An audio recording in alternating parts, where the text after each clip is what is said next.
situ. Bahkan Mas Ari aja ya waktu saya diundang, beliau pernah cerita dulu zaman-zaman dulu masih pacaran, katanya itu setiap pulang dipalakin mulu beliau tuh sama daerah situ kan. Nah pada akhirnya saya terjerembab pada dunia narkoba, terus akhirnya karena memang habitnya orang pakai narkoba. Kenapa sih? Kadang-kadang nih teman-teman mesti tahu. Mungkin nanti ini juga mbak-mbak sekalian ini kan jadi calon seorang ibu kan. Nah nanti kenapa sih kadang-kadang orang tua kita, mohon maaf yang masih ngerokok, ngelarang kita ngerokok? Kenapa coba? Dulu orang tua saya tuh, saya pernah ketahuan ngerokok tuh saya dipukulin habis-habisan, ya kan? Dan saya mikir kenapa ya alasannya begitu? Ternyata barang yang bisa menyebabkan kecanduan itu dia kadang-kadang suka nagih terhadap sesuatu yang lebih. Kayak contoh, lingkungan saya temen tuh dari 2-3 SD udah pada ngerokok. Di umur 4 SD, di usia-usia 4 SD, dia mau yang lebih, mohon maaf. Dia naik ke narkoba ganja. Gitu kan. Habis itu nggak puas di situ. Dulu di tahun 90-an atau 2000-an itu, ya, itu lagi ramenya narkoba namanya putau. Sampai pernah dibikinin film namanya Bingkisan untuk Presiden, yang dimana ada salah satu scene sedihnya itu. Jadi salah satu orang tuanya lagi di tabung oksigen, ya, lagi diuap begitu, itu sampai dicabut tabung oksigennya, dijual buat beli narkoba. Jadi saking candunya itu narkoba itu, ya, bisa dibayangin gitu. Dari ngerokok orang bisa akan lagi lari ke ganja, dari ganja lalu narkoba lain. Sebagai user nggak hanya di situ aja, pasti dia mau lebih. Termasuk itu yang saya rasain. Akhirnya apa?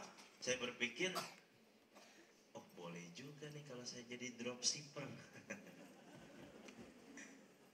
Boleh juga nih kalau jadi affiliate nih. Untungnya besar juga saya hitung-hitung, ya. Saya pernah ketemu sama orang, masih muda dia, masih muda. Dia itu seorang bandar narkoba, dia cerita sama saya. Saya bilang gini, berapa kamu dapat seminggu? Adalah bang, saya seminggu untung saya bersih 25 juta katanya. Sekarang kerja di mana seminggu 25 juta kan? Kerja di mana coba? Dia cuma main-main handphone, nyuruh-nyuruh orang begitu kan. Nah saya tinggal di lingkungan seperti itu gitu loh, ya kan? Sampai akhirnya saya juga merasa, oh kayaknya boleh juga nih saya berkecimpung di bisnis ini gitu loh. Akhirnya saya mencoba untuk menjual narkoba tersebut, ya kan? Udah diingetin sampai teman-teman saya bilang kamu udah ngelampaui batas. Teman-teman saya udah mulai ngejauh sama saya, udah mulai ngejauh, udah tinggal yang kehidupan tinggal di kos-kosan. Mungkin tahu di daerah Setiabudi, kos-kosan Genteng Ijo kan, yang terkenal situ tempat artis-artis segala macam. Saya tinggal di situ. Yang kita datang ke situ cuma bawa badan aja, semua dibersihkan, pakaian semua udah tinggal, udah hidup enak lah di situ gitu kan. Dan akhirnya saya kena masalah hukum, ditangkap sama polisi pada tanggal 23 September tahun 2011. Waktu itu posisi saya masih kuliah,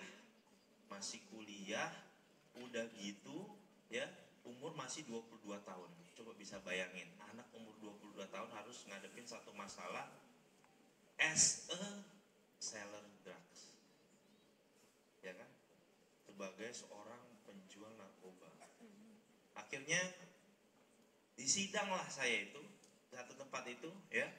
Ketika masuk penjara itu, disitulah saya mulai menemukan satu kehidupan yang menurut saya cahaya, yang indah dalam hidup saya gitu kan.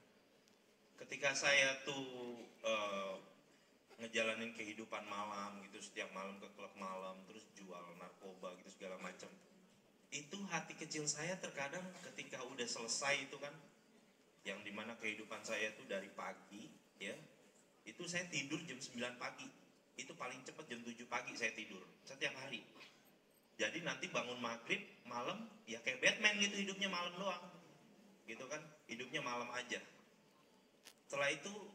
Setelah bangun tuh sering hati kecil saya tuh, mau sampai kapan ya saya mau sampai kapan saya hidup di dunia ini, Jadi makanya saya tuh sekarang tahu, kayak semacam Allah menakdirkan saya sering dakwah sama orang-orang yang model saya dulu ini. Karena sebenarnya orang seperti itu hati kecilnya ada keinginan pengen berubah, cuma nggak ada yang nuntun, cuma dia nggak tahu jalannya, cuma dia nggak tahu harus bagaimana, harus berbuat apa, gitu loh. Ya.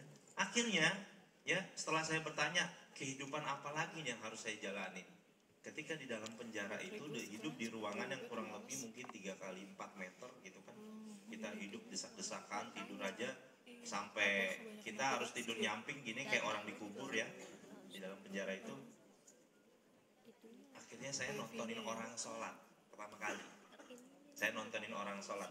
Ada beberapa teman-teman muslim saya itu di zaman dulu ya, ini cerita zaman dulu. Teman-teman muslim saya itu kalau ke rumah mau main PlayStation, datang ke rumah saya sholat. Misalkan sholat nih, dia nanya sama saya kiblat, ya kan salah dong dia nanya kiblat sama saya kan. Misalnya kiblatnya ke sini, saya bilang oh ke sana tuh kiblatnya gitu. Saya salah-salahin dulu. Terus saya suka bercanda-bercandain gitu kan. Saya dulu sampai di titik ya, sampai kayak ngerasa bahwa agama tuh nggak penting buat kehidupan. Yang menentukan kehidupan dalam kehidupan kita ini itu adalah diri kita sendiri. Sampai ada di titik seperti itu. Jadi kalau ada teman saya sholat gitu, ntar lagi sholat selesai, saya bilang gini, lu sholat buat apaan? Mau aja lu dibohongin. Sampai di tahap seperti itu saya ngomong kayak begitu sama teman-teman saya ngomong begitu.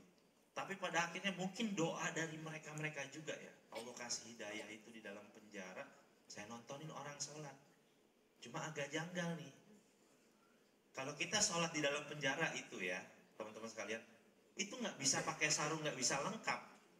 Itu sholatnya itu pakai celana dede-dede gemes gini nih.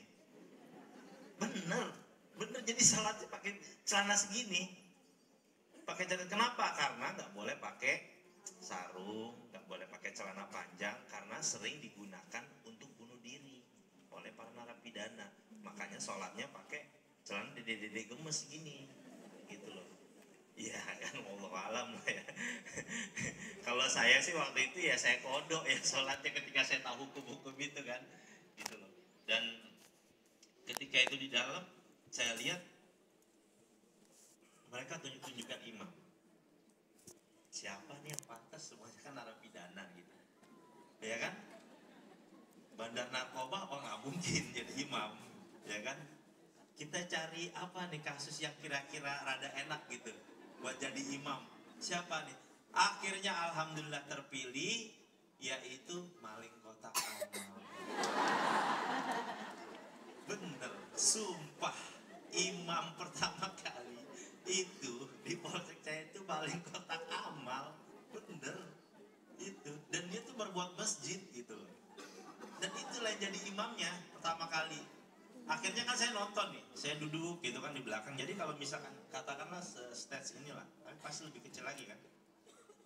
Jadi kalau kita lagi duduk di sini, kalau udah waktu salah satu orang azan, saya mundur ke belakang, pasti kan kita yang non muslim. Jadi orang pada sholat di depan, saya nontonin tuh orang sholat.